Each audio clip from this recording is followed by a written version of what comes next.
Quality के साथ हम कोई समझौता नहीं करेंगे। अच्छी क्वालिटी लगा करके जनता के अंदर एक विश्वास पैदा करने का काम करेंगे। लगातार तीसरी बार भारतीय जनता पार्टी को मैंडेट दिया है और इसी बात पे दिया है कि भारतीय जनता पार्टी जो कहती है वो करती है। देखिए, वैसे तो पूरा का पूरा हमारे हर जिला NHI से जुड़ा हुआ है, लेकिन जैसे आपको पता है कि डबल इंजन की सरकार है और उसका लाभ हरियाणा प्रदेश को स्वाभाविक तौर पे मिल रहा है। पिछले दिनों माननीय CM साहब के साथ कई जो प्रोजेक्ट थे उनके बारे में माननीय हमारे जो केंद्रीय मंत्री है सड़क एवं परिवहन मंत्री नितिन गडकरी जी, उनसे बात हुई थी और उन्होंने अपने सहमति भी देने का काम किया था। तो स्वाभाविक है कि हमें और ज़्यादा लाभ आज हरियाणा के अंदर रोड के मामले में जो है वो मिल रहा है। और चाहे वो नई रोड, हमने हिसार के जो एक रिंग रोड बनाने के लिए भी उनसे चर्चा की थी और उन्होंने अपनी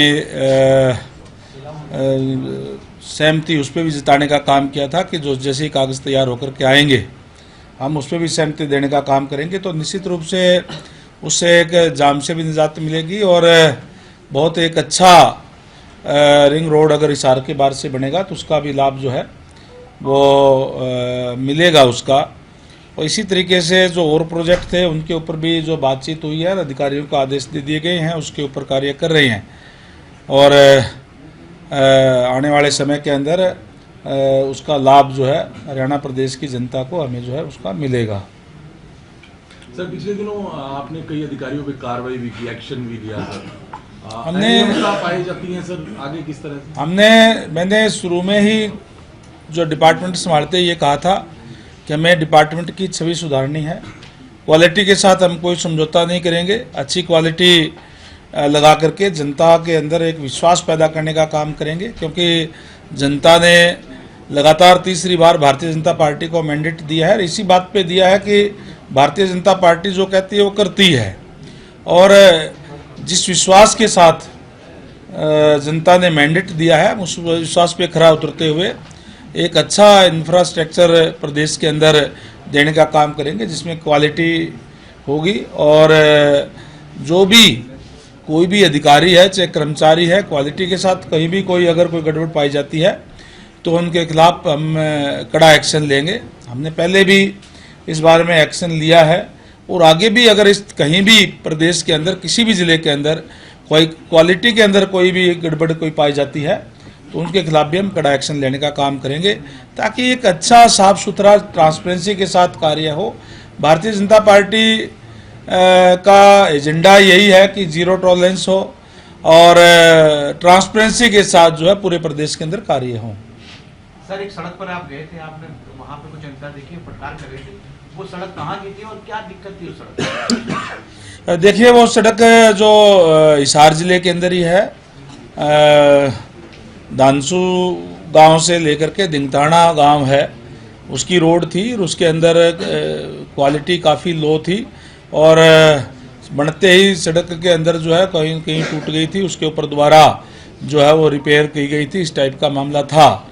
तो इसीलिए उन अधिकारियों के खिलाफ भी कार्रवाई की गई है। मैंने उनको कहा है कि जो एजेंसी है जिसने बनाई है उसकी भी कोई सिक्योरिटी वगैरह है उसको रोकने का काम करें, उसको जब्त करने का काम करें। अभी हमारे हरियाणा में कितनी PWD की सड़कें हैं जो एक जिले दूसरे जिले को कनेक्ट करती है? क्योंकि देखा गया मैक्सिमम नेशनल हाईवे या एक्सप्रेस हाईवे हरियाणा से बहुत ज़्यादा संख्या में निकलती है। नेशनल हाईवे काफ़ी है। हमारी जो अपनी जो रोड है वो लगभग 3000 किलोमीटर से ज़्यादा की रोड हमारी है जो PWD की है और उसको हम रख रखाव या देखभाल उसकी करने का काम जो है वो करते हैं। और जो नेशनल हाईवे की जहाँ तक आपने बात कही, जैसे मैंने पहले कहा कि डबल इंजन की सरकार है तो आज निश्चित तौर पर उसका लाभ मिल रहा है। अच्छा इंफ्रास्ट्रक्चर होगा तो स्वाभाविक है कि वहाँ अच्छा व्यापार भी आएगा, व्यापारी भी आएगा, काम धाम भी जो है वो अच्छे होंगे, नए उद्योग भी वहाँ जो है वो लगेंगे, लोगों की जब सुविधाएं होगी तो उसका लाभ जो है प्रदेश को मिलता है। सर, किसान आंदोलन जो हो रहा है 6 तारीख से जाने की बात किसानों ने कही है। अब वो एक फॉर्म भरवा रहे हैं, गूगल फॉर्म सब किसानों से, और उसमें ये शपथ पत्र ले रहे हैं कि मरने के लिए तैयार हैं और जेल में जाने के लिए तैयार है। आप कैसे देखते हैं? देखिए, जहाँ तक हरियाणा सरकार की बात है, हरियाणा सरकार ने किसानों के लिए पहले भी हमारी सरकार जो है उनका दाना दाना खरीद करने का काम कर रही है। 24 फसलें हम यहाँ खरीद करने का काम कर रहे हैं। और माननीय सीएम साहब ने जो किसानों की मांग थी उसको मानते हुए एक कमेटी का भी गठन कर दिया गया है, जिसमें जस्टिस जो रिटायर्ड जस्टिस है नायब सिंह जी, उनकी अध्यक्षता के अंदर जो कमेटी का जो है गठन किया गया है और उन्होंने उनकी मांग को मान लिया गया है। तो हरियाणा के अंदर मैं समझता हूँ कोई ऐसा कोई इश्यू जो है नहीं। अभी भी अगर मैं बात करूँ हरियाणा प्रदेश की, तो हरियाणा के अंदर हमने जो कमेटी गठित की है इसको भी 22 नवंबर को अपनी रिपोर्ट माननीय न्यायालय के सामने प्रस्तुत कर दी थी, पहले जो थी उसने। और अब तक हमने जो है जो भी फसल खरीद करते हैं वो 72 घंटे के अंदर अंदर हम उसका पैसा किसानों को देने का काम करते हैं। और इस सीजन में भी अब तक 16,000 करोड़ रुपए सीधे किसानों के खातों में पहले ही डाले जा चुके हैं डीबीटी के माध्यम से। और पिछले 9 सीजन में 12 लाख किसानों के खातों में 1,26,000 करोड़ रुपए डाले जा चुके हैं। तो इस तरीके की व्यवस्था हमारी जो हरियाणा सरकार ने करने का काम किया, ताकि किसानों को किसी प्रकार की दिक्कत परेशानी जो है वो ना आए। किसानों के लिए किसान देश की रीढ़ की हड्डी है और किसान के लिए हर वो काम करने सरकार जो कदम उठा रही है जिससे किसानों को लाभ हो और किसानों की आय बढ़ाने के लिए निरंतर सरकार का जो है प्रयास रहा है। लेकिन ये आंदोलन कर रहे हैं, जो दिल्ली जाने की मांग है, उसको आप किस तरह से देखते हैं? देखिए, कानून व्यवस्था बिगाड़ने की इजाज़त किसी को नहीं दी जा सकती। पहले भी जिस तरीके से आंदोलन हुए, जिसमें चाहे वो लाल किले पर चढ़ने की बात थी और जो जिस तरीके से लॉ एंड ऑर्डर की स्थिति आई, तो उसकी इजाज़त किसी को भी नहीं दी जा सकती। बाकी आराम से कोई भी जाए आए, कोई दिक्कत नहीं है। खापों ने भी समर्थन दिया है इस आंदोलन को, किसानों के, उस पर क्या? देखिए, हरियाणा प्रदेश की जहाँ तक बात है, मैंने कहा कि हम एक एक दाना किसान का खरीद रहे हैं, सारी की सारी फसलें एमएसपी पे खरीद रहे हैं। तो मुझे लगता नहीं कि स्टेट का कोई इश्यू जो है किसानों का कोई बचा हुआ है। सर, टूटी फूटी सड़कों को लेकर कई जगहों पर टूटी फूटी सड़कें आपने भी देखा होगा सर, उनकी मेंटेनेंस के लिए क्या निर्देश दिए गए हैं? प्रदेश में अलग अलग जगहों पर जहां टूटी सड़कें हैं, क्या उनका फीडबैक दिया सर? अधिकारियों को निर्देश दिए जा चुके हैं। मैंने सारी की सारी रिपोर्ट मंगा ली है कि जो भी जितने भी जो रोड है जो रिपेयर के लिए है, जिनकी ज़रूरत है इमीडिएट रिपेयर करने की, और हम प्राथमिकता के आधार पर उनको रिपेयर करने का काम करेंगे ताकि अच्छा जो है रोड प्रदेश के लोगों को जो मिल सके। सर, एक सवाल था, पीछे सरकार ने वादा किया था चुनाव में जाने से पहले कि जितने भी कर्मचारी जो HKRN के थ्रू लगे हैं उनको सरकार जॉब सिक्योरिटी दी। बिल भी आ गया सदन में, लेकिन अभी तक उसकी SOP जारी नहीं हो पाई और अभी भी HKRN की तरफ से ही सैलरी दी जा रही है। डिपार्टमेंट सैलरी नहीं दे रहा है और सबसे ज़्यादा जो एम्प्लॉई है वो माना जा रहा है कि PWD के रेस्ट हाउसेस में है और PWD में ज़्यादा है। इनको लेकर के आप सजग हैं, क्या सोच रहे हैं, क्या आगे प्लानिंग है इनको लेकर? देखिए, भारतीय जनता पार्टी की सरकार है। भारतीय जनता पार्टी की सरकार, जैसे मैंने पहले कहा, जो कहती है वो करती है।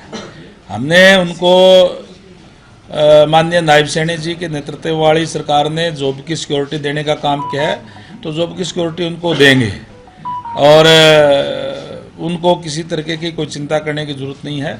जब तक उनकी 58 साल की उम्र होगी तब तक उनको कोई नहीं हटा सकता। वो लगातार नौकरी भी करेंगे और जो बिल के जो एक्ट के मुताबिक जो हमने जो पास किया है उसमें जो जो प्रावधान है उसके तहत उनकी चाहे वो सैलरी बढ़ाने की बात हो और तमाम वो सुविधाएं जो उसके अंदर दी गई वो देने का काम हम करेंगे। लेकिन अभी तक डिपार्टमेंट ने मतलब हो जाएगा, अभी पास किया, अभी हाल ही के अंदर हुआ है, तो जो बाकी चीज़ें हैं वो फॉर्मेलिटीज वो भी पूरी कर ली जाएगी। ठीक, थैंक यू। निकाय चुनाव हरियाणा के अंदर होने हैं, किस तरह की तैयारी है आप लोगों की, और काफ़ी लेट हो रहे हैं निकाय चुनाव, उसको क्या क्या कहें? भारतीय जनता पार्टी पूर्ण रूप से तैयार है और मैं समझता हूं कि यह बात ठीक है कि निकाय के जो चुनाव है वो ड्यू है उसके अंदर हिसार भी है, रोहतक भी है, पानीपत भी है और गुरुग्राम भी ड्यू है। और मैं समझता हूँ कि नए वर्ष के अंदर जल्दी चुनाव जो है करवाए जाएंगे। और जिस तरीके का माहौल आज प्रदेश के अंदर है, भारतीय जनता पार्टी एक बार फिर से, चाहे वो मेयर की बात है, चाहे जो हमारे जो म्यूनसिपल कॉरपोरेशन के अंदर जो मेंबर बनते हैं उनकी बात है, और चाहे कि नए रूप के साथ ये चुनाव जो है इस बार होंगे। नए रूप के साथ इसलिए होंगे कि इस बार विशेष तौर से BC-A को भी, BC-B को भी आरक्षण की व्यवस्था उसके अंदर की गई है। चेयरमैन से लेकर के मेंबर में, चेयरमैन के अंदर भी, मेंबर के अंदर भी, चाहे नगर पालिका है, चाहे नगर परिषद है और चाहे नगर निगम है, उनके अंदर ऐसी व्यवस्था की गई है कि BC-A और BC-B के लोग भी उसके अंदर आरक्षण के तहत उसके अंदर आएंगे। सदस्यता अभियान का भी तो लाभ मिलेगा सर, क्या लगता है जो चल रहा है उसका चुनाव में? ये तो हमारा रूटीन का काम है। भारतीय जनता पार्टी विश्व की सबसे बड़ी पार्टी है। सदस्यता अभियान हमारा जोरों पे चला हुआ है और टारगेट हमारे अध्यक्ष जी ने दिया हुआ है कि कम से कम 50,000 मेंबर जो है हर एक हल्के से बढ़ने चाहिए। उस पर हमारे तमाम कार्यकर्ता और नेतागण जो लगे हुए हैं। सर, कई जिलों में एलिवेटेड रोड्स का प्रपोजल था सर, इजहार की बात की जाए तो वहाँ क्या उस पर कोई अभी काम शुरू हुआ है या कैसे? देखिए, जहाँ एलिवेटेड की जरूरत होगी तो वो भी देखेंगे, नहीं तो हम जाम से मुक्ति जरूर दिलाएंगे। उसकी ऐसी व्यवस्था करने का काम करेंगे ताकि शहर के अंदर जाम ना हो और लोगों को सुविधाएं मिले। उस पर हम काम जो है वो अभी कर रहे हैं। उसके लिए रिंग रोड की प्लानिंग उसके है, उसके आपने स्पेशली तौर पे अगर हिसार का जिक्र आपने किया है तो उसके अंदर अभी हमने सूर्यनगर का जो बहुत लंबा ब्रिज है उसको हमने अभी शुरू करने का काम किया है। साउथ बाईपास का ब्रिज हमारा बिल्कुल तैयारी पे है। एक हमारी एक रोड है जो तोशाम रोड से लेकर के और जो राजगढ़ रोड है उसको मिलाएगी, वो हम बना देंगे। तो मैं समझता हूँ कि जाम से काफ़ी हद तक उसमें मुक्ति मिलेगी। बस यार थैंक यू। 1 बजे जाएंगे मीटिंग में।